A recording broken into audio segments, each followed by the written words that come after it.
A paz do Senhor, meus queridos. Estamos de volta mais uma vez em nosso canal Ensinador Cristão EBD.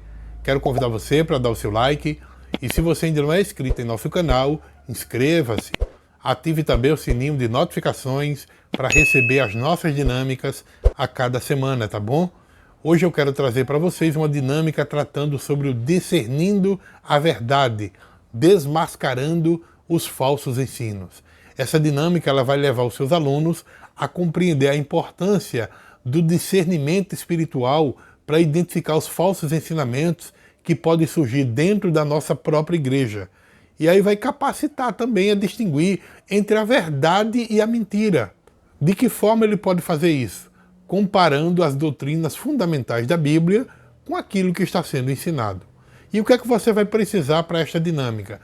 Você vai precisar de uma cédula de papel. Pode ser de 10, de 20, olha aqui, ó, essa é de 20, de 50, de 100, uma cédula de papel, tá? Uma verdadeira, e você pode imprimir uma outra na impressora fazendo uma falsa, para poder comparar o verdadeiro ensino do falso ensino, tá? Você vai precisar também de papel em branco, caneta, folha, com citações de doutrinas fundamentais, tá? Eu vou deixar algumas dessas doutrinas logo abaixo na descrição do vídeo, para que vocês possam pegar essas doutrinas e comparar com outras que vão de encontro a essas doutrinas fundamentais da Bíblia, tá? E também você vai precisar, não é, de um espaço para poder conversar com os seus alunos. Bom, comece a dinâmica com uma breve introdução sobre a importância do discernimento espiritual e como os falsos ensinos eles podem surgir mesmo dentro das igrejas.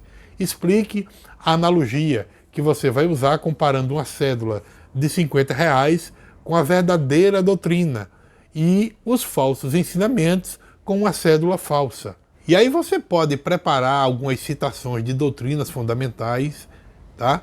Crie algumas citações para cada doutrina, sendo uma verdadeira e uma falsa, claro, né?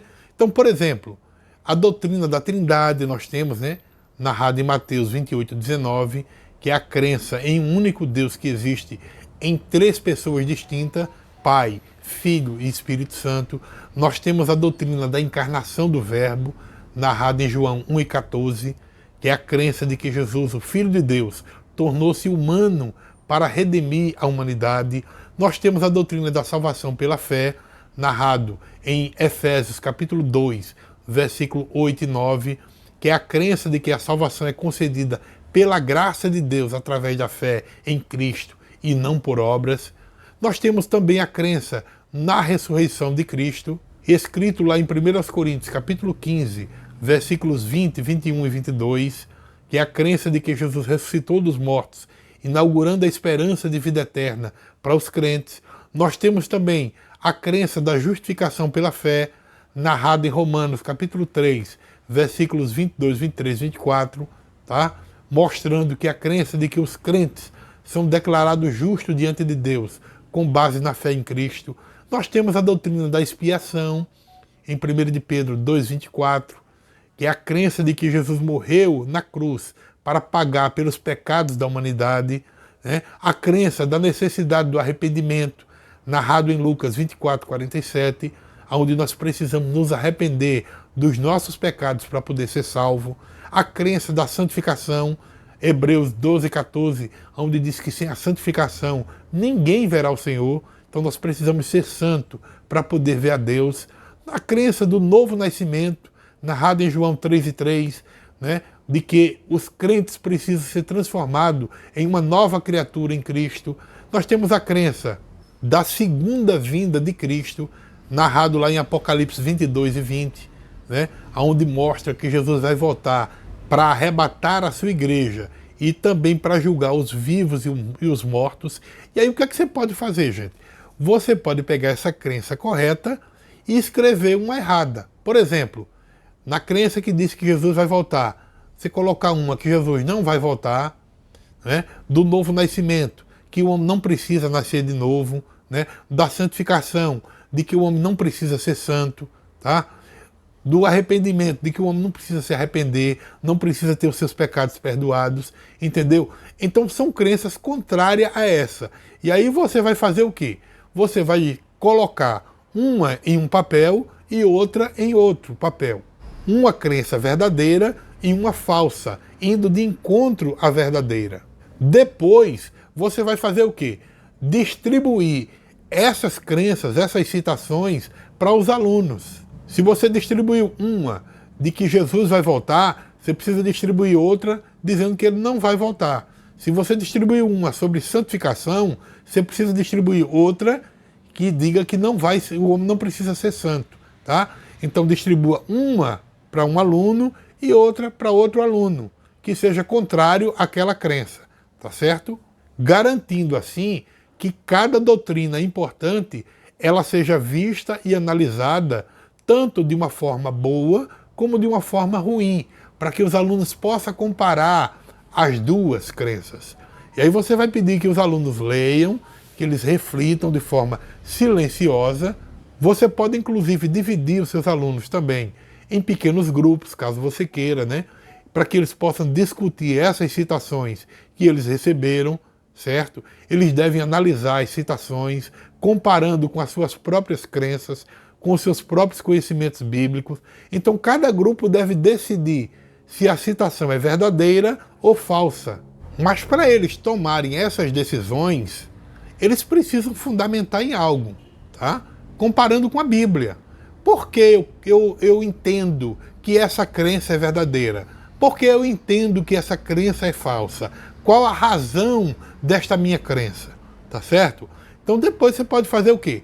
Como eu disse, reúna os grupos, convide um representante de cada grupo para compartilhar essas citações que ele recebeu e quais foram as decisões de cada uma dessas crenças que o grupo chegou a ter, tá certo? Então, após cada grupo apresentar, conduza uma discussão sobre as razões que leva a cada escolha, explore os pensamentos por trás delas, forneça esclarecimentos sobre cada doutrina, confirmando qual citação é verdadeira e qual citação é falsa, tá? Use referências bíblicas, conforme eu já mostrei para vocês cada uma das referências, e você pode introduzir a cédula de R$50, ou de 20, ou de 10, ou de 100, mostrando essa ilustração.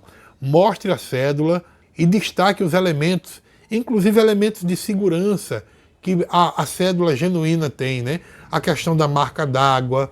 Por exemplo, se vocês pegarem aqui, ó, vocês vão ver que aqui na pontinha da cédula e na outra pontinha, se vocês juntarem a cédula ponta com ponta, eles vão ficar certinho, tá? Então existem vários detalhes que pode ser visto, né? O animal aqui tem aqui no meio, enfim, os alunos vão examinar a nota e identificar por que uma é verdadeira e a outra falsa. Quais as características da cédula verdadeira com a característica da cédula falsa. Explique da mesma forma. É necessário também examinar e comparar os ensinamentos à luz das Escrituras e também do conhecimento sólido que cada cristão tem para discernir entre o verdadeiro e o falso. Peça aos seus alunos que eles reflitam sobre o que eles aprenderam durante a dinâmica e também que eles compartilhem brevemente as suas principais lições, as suas principais compreensões, tá? Você pode concluir essa dinâmica enfatizando que em um mundo cheio de informações, cheio de interpretações variadas, é essencial que cada um de nós seja capaz de distinguir entre o verdadeiro e o falso, entre a verdade e a mentira, especialmente dentro da nossa igreja. Pois assim como nos alertou o apóstolo Paulo em 1 Timóteo 4:1, quando ele diz assim: o Espírito afirma expressamente que nos últimos tempos alguns apostatarão da fé por obedecerem a espíritos enganadores e a doutrinas de demônios.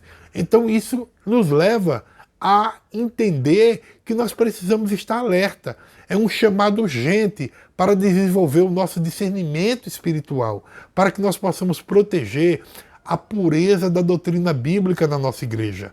Como discípulos de Cristo, nós temos a responsabilidade de examinar tudo à luz das Escrituras. E isso inclui questionar, comparar os ensinamentos que nós ouvimos com outras doutrinas fundamentais que estão enraizadas nas Escrituras.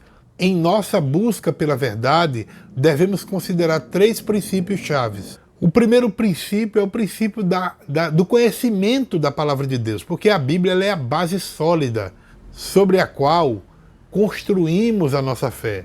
Quanto mais nós conhecemos a palavra de Deus, mais capazes nós seremos de discernir os ensinamentos que se desviam da verdade. Leia as Escrituras, mostre isso para os seus alunos, que eles devem ler, que eles devem examinar, que eles devem estudar diariamente e buscar entender o contexto, a interpretação da mensagem central dos princípios fundamentais da palavra de Deus. O segundo princípio-chave é o discernimento do Espírito. A palavra de Deus ela é iluminada pelo Espírito Santo, que nos guia em toda a verdade. Quando nós oramos e cultivamos um relacionamento íntimo com Deus, nós abrimos os nossos corações para uma orientação do Espírito Santo. Ele nos alertará e nos dará a sabedoria necessária para discernir entre os ensinamentos verdadeiros e os falsos. E por último, é a comparação com os fundamentos da nossa fé. Se você, por exemplo, é um membro da Assembleia de Deus, nós temos um manual de doutrina da nossa igreja. Tem um livro muito bom que eu esqueci até de trazer para mostrar para vocês, mas o manual de doutrina da fé da nossa igreja. Se você faz parte de uma outra igreja, também tem o manual de doutrina da sua igreja. Então esses fundamentos da fé, as doutrinas fundamentais da fé cristã, elas estão expressas nessas declarações de fé, nessas crenças que têm sido mantidas ao longo dos séculos. Estude esses fundamentos, compare eles com os ensinamentos que você está ouvindo no seu dia a dia. Se algo parecer contradizer com os princípios básicos da fé, é um sinal de que você deve estar alerta. Quando nós abraçamos esses princípios, não apenas nós fortalecemos o nosso próprio discernimento espiritual, mas também capacitamos a nossa igreja a se manter firme na verdade. Lembre-se de que a nossa missão é não apenas crescer em nossa relação pessoal com Cristo, mas também ser guardião da fé que nos foi confiada. À medida que nós nos esforçamos para crescer em discernimento espiritual, saiba que nós estamos participando ativamente da preservação da verdade dentro da igreja. Quando nós nos comprometemos com o estudo das Escrituras, a buscar a orientação do Espírito Santo, a comparação com as doutrinas fundamentais da fé cristã, nós estaremos capacitados a identificar e a rejeitar os falsos ensinamentos, mantendo assim a pureza da fé cristã. Tá certo? Que Deus abençoe e eu espero sinceramente que esta dinâmica ajude você na aplicação da sua aula em nome de Jesus.